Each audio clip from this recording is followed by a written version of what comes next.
চট্টগ্রাম জরুরি বিভাগে যদি একটা রোগী নিয়ে যান তাহলে একটা টিকিট কিনতে হবে। টিকিটের দাম পড়বে 10 টাকা।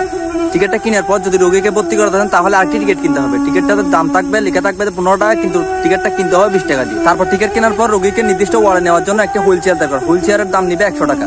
আর রোগীর অবস্থা যদি সিরিয়াস হয় তাহলে একটা টলি নিতে হবে। টলির দাম নিবে 200 টাকা। তারপর ওইখানে যাওয়ার পর একজনের বেশি প্রবেশ করতে পারবেন না, একজনের প্রতি 20 টাকা করে দিতে হবে। তারপর 50 টাকা দিয়ে একটা বেড নিতে হবে। যদি 50 টাকা দিতে না পারে তাহলে মাটিতে শুয়ে রাখবে। এবার ভর্তি করার সাবজেক্ট শেষ। এখন আসবে ওদের ডাক্তারের পালা। ডাক্তার আসবে, আসার পর প্রথম শুরুতে 4টি পরীক্ষা দিবে। পরীক্ষার সাথে দিবে 1 বস্তা স্যালাইন।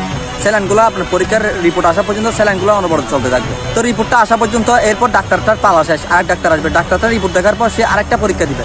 এভাবে প্রতিনিয়ত এক এক ডাক্তার পরিবর্তন হবে, এক এক রকম কি পরীক্ষা দিতে থাকবে। প্রতিবারের জন্য হুইল চেয়ার নিয়ে গেলে 100 টাকা দিতে হবে, এবং যদি আপনি যদি টলে নিয়ে যান তাহলে 200 টাকা করে দিতে হবে।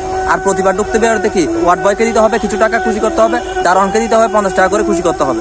তারপরে এইসব কিছু করার পর এবার আসছে অপারেশনের পালা। অপারেশন